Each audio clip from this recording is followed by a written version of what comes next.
Hello wives, அனைவருக்கும் வணக்கம். அது ஒரு வறண்ட பாலைவனம். ஒரு மண் குடிசையில ஒரு பெரியவர் படுத்திருக்காரு. இந்த இடத்துல தான் அந்த வீட்டோட கதவு பலமா தட்டப்படுது. இப்பதான் அந்த பெரியவர் பயங்கரமா கோவப்பட்டு ஏஞ்சி வந்து யாரது இப்படி தட்டுறது அப்படின்னு கோவமா கதவு திறக்கிறாரு. கதவு திறந்த பிறகுதான் தெரியுது அது ஒரு இளமெண்ணு. அவளுடைய ஆடை நனைஞ்சிருக்கு, அவருடைய தலைமுடி கலைஞ்சிருக்கு. இப்ப அவருடைய முகத்திலையும் உதட்டிலையும் சோர்வு இருக்கு. இதை பார்த்து அவரு யாரு நீ, உனக்கு என்ன வேணும் அப்படின்னு அவர் கேட்கிறாரு. அந்த பெண்ணு சொல்றாங்க, நாங்க தங்கணும், என்ன உள்ளே விடுறீங்களா அப்படின்னும் அவ கேட்கிறா. அவரும் எதுவும் சொல்லல. கொஞ்ச நேரத்துல கதவு திறந்து வான்னு சொல்றாரு. இந்த பாலைவனத்துல தனியா நீ என்ன பண்ற அப்படின்னும் அவர் கேட்கிறாரு. அவ பேரு நிஷா. நிஷா உள்ள வந்து அந்த பெரியவரோட கையை பிடிச்சி, எனக்கு இந்த உலகத்துல யாருமே இல்ல. 2 நாளைக்கு முன்னாடி என்னுடைய கணவர் இறந்துட்டாரு. என்னுடைய மாமியார் கோவப்பட்டு என்னை கேலி செஞ்சு, நீ இதுக்கு மேல இருந்து என்ன புண்ணியம், வீட்டை விட்டு வெளியே போ அப்படின்னு என்ன துரத்திட்டாங்க. அம்மா அப்பாவும் 10 வருஷத்துக்கு முன்னாடி இறந்துட்டாங்க. எனக்குன்னு சொல்லிக்கிறதுக்கு யாருமே இல்லை அப்படின்னு உட்காந்துட்டு அழுகுறா. இப்ப அந்த பெரியவரும் பக்கத்துல வந்து, நீ இங்கே தங்கலாம், உன்னை யாரும் கேள்வி வைக்க மாட்டாங்க அப்படின்னு சொல்லிட்டு அவருடைய முகத்தை பாக்குறாரு.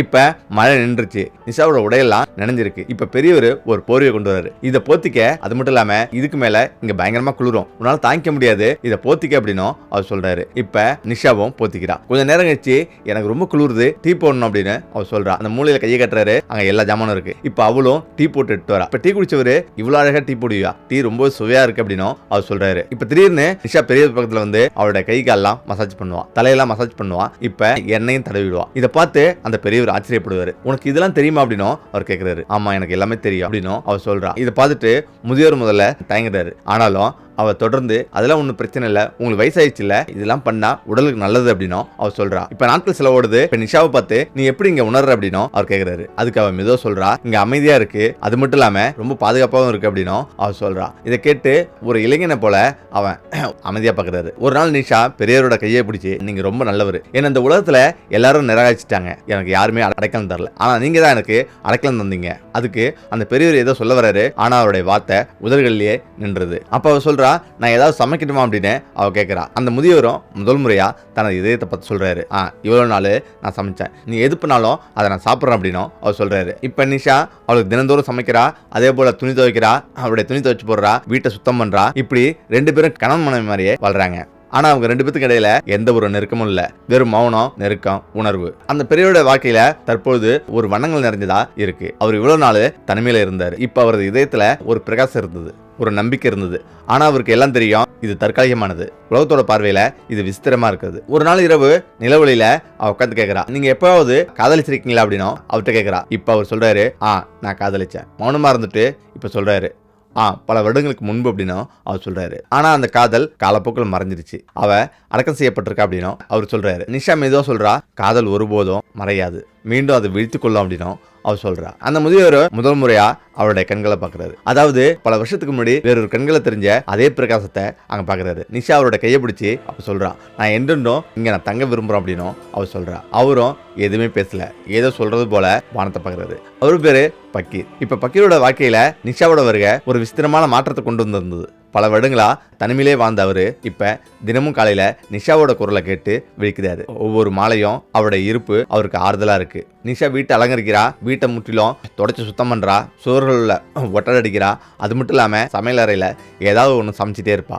பக்கீரும் அவளை அமைதியா பார்த்துட்டே இருப்பாரு. அவரது இதயத்துல ஒரு விசித்திரமான ஈர்ப்பு உருவாகுது. நிஷா இளமையா இருக்கிறது அவருக்கு புரியுது. அதே நேரத்துல அவர் ஒரு வயதான சோர்வான மனிதர். ஆனா இதயத்தோட உணர்ச்சி வயதை பார்க்கறது இல்ல. ஒரு நாள் நிஷா ஏதோ பலகாரம் செய்யறா. இப்பதான் அவ கொண்டு வந்து, இது போல உங்களுக்கு ஸ்பெஷலா இதை செஞ்சிருக்கேன் அப்படின்னும் அவ கொடுக்குறா. இப்ப அதை பார்த்து பக்கீர் சிரிச்சுட்டே சொல்றாரு, யாருக்காக அப்படின்னு சொல்றாரு. இங்க யார் இருக்கா அப்படின்னும் அவளும் கேட்கிறா. பக்கீர் அதை ஒரு கடி கடிச்சிட்டு அப்படியே நிப்பாட்டுறாரு. அது ரொம்ப சுவையா இருக்கு. அப்ப பாராட்டுறாரு. இந்த பாராட்டு மட்டும் போதும் அப்படின்னும் அவ சொல்றா. இப்ப நிஷா பக்கீரோட உட்காந்து பேசிட்டே இருக்கிறா. மேலும் அவருடைய பழைய நினைவுகளையும் கேட்கிறா. இப்ப அவருடைய இதயத்துல ஒரு மென்மையான கோணம் உருவாயிருந்தது. அவர் நிஷாவை ஒரு விருந்தினராக கருதாம அவருடைய வாழ்க்கையில ஒரு பகுதியா மாறி இருக்கா. ஒரு நாள் இரவு வானம் பிரகாசமா இருக்கு. அப்ப நிஷா அவரோட பேசிட்டு இருக்கா. பக்கீரிடம் இப்படி சொல்றா, அந்த சமயம் என் வாழ்க்கையில ஏன் அப்படி நடந்தது அப்படின்னு எனக்கு சந்தேகம் வந்துட்டே இருக்கும். அது நடக்காம இருந்தா நான் அவங்களை சந்திச்சிருக்கவே முடியாது அப்படின்னும் அவர் சொல்றா. பக்கீர் மெதுவா சொல்றாரு, வாழ்க்கையோட பாதை விசித்திரமானது. சில நேரங்கள்ல நாம் சுகமா உணர்றோம், சில நேரங்கள்ல அமைதியா இருக்கிற இடத்துக்கு அழைச்சி செல்லுது அப்படின்னும் அவர் சொல்றாரு. நிஷா அமைதியா அவரை பாக்குறா. இப்ப நீ எனக்கு தங்குமிடம் கொடுத்த, அதே போல மரியாதை கொடுத்த, அமைதி கொடுத்த அப்படின்னும் அவர் சொல்றா. இதை நான் ஒருபோதும் மறக்க மாட்டேன் அப்படின்னும் அவர் சொல்றா. அவர் ஏதோ சொல்ல வர்றாரு, ஆனா அவருடைய நாக்கு அதை சொல்ல விரும்பல. நிஷா அவரோட கையை பிடிக்கிறா. நான் இருக்கிறது உங்களுக்கு ஏதாவது டிஸ்டர்பா இருக்கா, அவசரியத்தை ஏற்படுத்துது அப்படின்னும் அவ கேட்கிறா. பக்கீரும் இல்லவே இல்லை அப்படின்னும் அவர் சொல்றாரு. இப்ப நிஷாவோ பல நேரங்களில் துணி துவைப்பா, அவனுடைய காலனியை சுத்தம் பண்ணுவா. எப்போதும் அவர் சோர்வாக இருக்கும்போது அவருடைய கால்களை மசாஜ் செய்வா. அது எந்த உறவும் இல்லை, வெறும் மௌனம். நெருக்கம் என்பது ஒரு உணர்வு தான். ஒரு நாள் நிஷா பக்கீருக்கு என்ன தடவை மசாஜ் செய்ய ஆரம்பிக்கிறா. அப்ப பக்கீரும் கண்களை மூடி அமைதியா இருக்காரு, அதை உணர்றாரு. அந்த நேரத்தில் பக்கீருக்கு ஏதோ ஒன்று தோணுது. அப்பதான் அவர் சொல்றாரு, நாங்க காதல விழுந்துட்டோம் அப்படின்னு சொல்றாரு. அது மட்டும் இல்லாம எனக்கு இதயபூர்வமா நெருக்கமா இருப்பவரோடு நான் இருக்கிற மாதிரி இருக்கு அப்படின்னும் உணர்றேன் அப்படின்னும் அவர் சொல்றாரு. அதுக்கு நிஷா சொல்றா, அதை நான் தான் அப்படின்னு சொல்றா. பக்கீர் ஏதோ சொல்றாரு, உன்னை எனக்காக கருத ஆரம்பிச்சிட்டேன் அப்படின்னும் அவர் சொல்றாரு.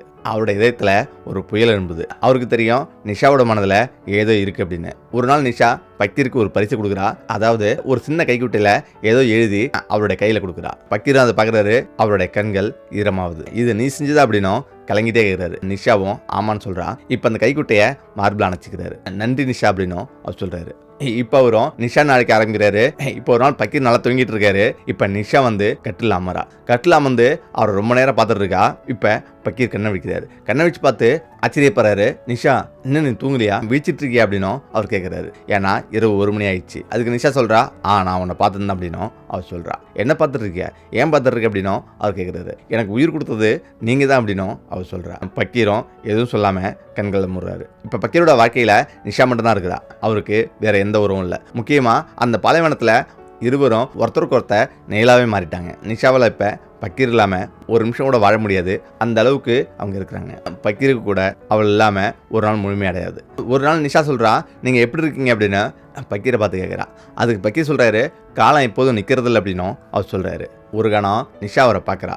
அப்ப அவர் சொல்றாரு, எனக்கு ஒன்றும் ஆயிடாது, நீ இருக்கும்போது எனக்கு என்ன கவலை அப்படின்னும் அவர் சொல்றாரு. அப்ப நிஷா சிரிக்கிறா. அப்ப என்னை போக விட மாட்டீங்களா அப்படின்னும் அவர் கேட்கிறா. பக்கீரும், இது உன் வீடு, நீ இருக்கிற வரை இங்க இருக்கலாம், எந்த பிரச்சனையும் இல்லை, இது உன் வீடு அப்படின்னும் அவர் சொல்றாரு. ஆனா உலகத்தோட கண்கள் அவர் மேல பட ஆரம்பிக்குது. இப்போ அந்த செய்தி அங்கே உள்ள கிராமங்களுக்கு பரவுது. அங்கங்கே கிசுகிசுக்கிறாங்க. இந்த இடத்துல தான் ஒரு பெண்மணி அங்கே வந்து, பக்கீர் நீ என்ன பண்ணிட்டு இருக்க, ஒரு பெண்ணை உன் வீட்டில் வச்சுட்டு இருக்க, இது எந்த இடத்துல நாயா அப்படின்னும் அவங்க கேட்குறாங்க. இப்போ தான் பக்கீர் சொல்கிறாரு, என்னை நம்பி வந்தவங்கள நான் கைவிட முடியாது, இது ஒரு மரியாதை நிமித்தமாக அவளை நான் இங்கே வச்சிருக்கேன், அவள் தங்கியிருக்கா அப்படின்னும் அவர் சொல்கிறாரு. இது நிஷாவோட இதயத்தை முள்ளு போல துளைக்குது. நிஷா சொல்கிறா, நான் உங்களுக்கு சுமையாக இருக்கிறேன் அப்படின்னும், நான் உங்களுக்கு சுமையாக மாறினா நான் இங்கேருந்து போயிடுறேன் அப்படின்னும் அவர் சொல்கிறா. உடனே பக்கீர், நீ எங்கே போவ அப்படின்னும் அவர் கேட்குறாரு. அதுக்கு நிஷா கண்ணீரோட சொல்கிறா, மக்கள் இப்படி பேசிக்கிறாங்க, உங்களுடைய நற்பெயருக்கு சேதம் ஏற்படுது அப்படின்னும் அவர் சொல்றா. என்னை ஏற்றுக்கொள் அப்படின்னும் அவர் சொல்றா. பக்கீரை பார்த்து சொல்றா.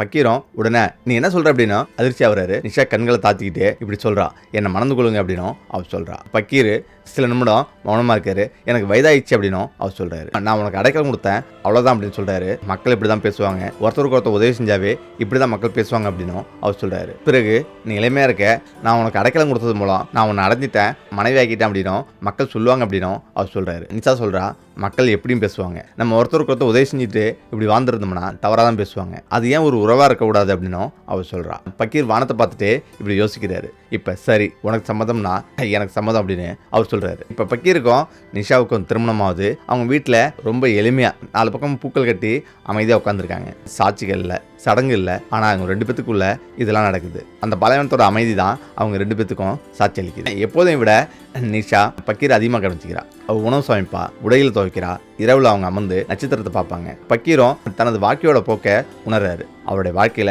வெறுமை இருந்தது, இப்ப அது நிரப்பப்பட்டிருக்கு, அது நிஷாவோட ரூபத்துல. இது ஏதோ ஒரு புதிய நோக்கத்துக்காக தான் அப்படின்னு அவர் உணர்றாரு. வாழ்க்கை நிரந்தரம் இல்லை. பக்கீரோட வாழ்க்கையில நிஷா ஒரு புதிய நோக்கத்தை கொடுத்துருக்கு. ஒரு நாள் பக்கீரோட உடல்ல சரியில்லாம போகுது. அவருக்கு அதிக காய்ச்சல் வருது. நிஷாவும் அவருடைய பக்கத்துல அமர்ந்துக்கிட்டு அவளுக்கு ஒத்தடம் கொடுக்குறா, மருந்து கொடுத்து நல்லா பாத்துக்கிறா. இந்த இடத்துல தான் பக்கீர் இப்படி கேட்கிறாரு, நிஷா நான் இல்லைன்னா நீ என்ன பண்ணுவ அப்படின்னும் அவர் கேட்கிறாரு. நிஷா கண்ணீரோட இப்படி சொல்றா, நீ இல்லைன்னா ஒண்ணுமே இல்லை அப்படின்னும் அவர் சொல்றா. பக்கீர் மெதுவா, நீ கற்றுக்கொள்ளு அப்படின்னும் அவர் சொல்றாரு. இப்பதான் நிஷா அவரோட கையை பிடிச்சி, நீங்க இல்லாம வாழ்வது சாத்தியம் இல்லை அப்படின்னும் அவர் சொல்றா. இப்ப பக்கீர் பஸ் சிரிக்கிறாரு. காதல்ல தியாகமும் உண்டு, பிரிவினையும் உண்டு. இந்த நேரத்தில் அவர் சொல்றா, காதல்ல நீங்க மட்டும் தான் அப்படின்னும் அவர் சொல்றா. சில நாட்களுக்கு பிறகு பக்கீரோட உடல்ல மேலும் மோசமடையுது. இப்ப நிஷா பக்கத்தில் உள்ள நகரத்துலேருந்து ஒரு மருத்துவர் ஆச்சிருந்து பார்க்குறா. ஆனால் அது பலன் அளிக்கல. அவர் சொல்கிறாரு, நிஷா எனக்கு கடைசி நேரத்தில் என்னுடைய கடைசி சந்தோஷம் நீ தான் இருந்த அப்படின்னும் அவர் சொல்கிறாரு. அவளும் அழுதுகிட்டே, நீ தான் எனக்கு எல்லாமே அப்படின்னும் அவர் சொல்கிறா. பக்கீரும் லேசாக சிரிக்கிறாரு. இந்த இடத்துல தான் கண்களை மூடிக்கிட்டு அப்படியே உயிரை விடுறாரு. இந்த இடத்துல அந்த பாலைவனத்தை பார்க்குறா. குழி தோண்டி கல்லறையில் அடக்கம் பண்ணுறான். அவள் ஒவ்வொரு நாளும் கல்லறைக்கு சென்று பூக்களை வச்சு வணங்குறா. இப்படி சொல்றா, நீ என்றென்றும் என்னுடையனும் அப்படின்னு அவள் சொல்றா. அவள் தினந்தோறும் அழுகுறா. காதலுக்கு வயதில்லை என்பது இதை காட்டுது. அவள் சூழ்நிலையாலோ உறவுகளோட கட்டாயத்திலேயோ இப்படி ஆயிட்டா. இந்த உலகத்தில் நிராகரிக்கப்பட்ட ஆன்மாக்களுக்கு யாராவது உதவி செஞ்சால் அது காதலாக மாறும். தனிமையில் இருந்தாலும் சரி, ஒரு இதயம் இன்னொரு இதயத்தின் துடிப்பை கேட்டால் காதலாக மாறும், வாழ்க்கை மாறலாம். இந்த கதை உங்களுக்கு புரிஞ்சுன்னு நினைக்கிறேன். மீண்டும் இடத்துல சந்திப்போம். நன்றி, வணக்கம்.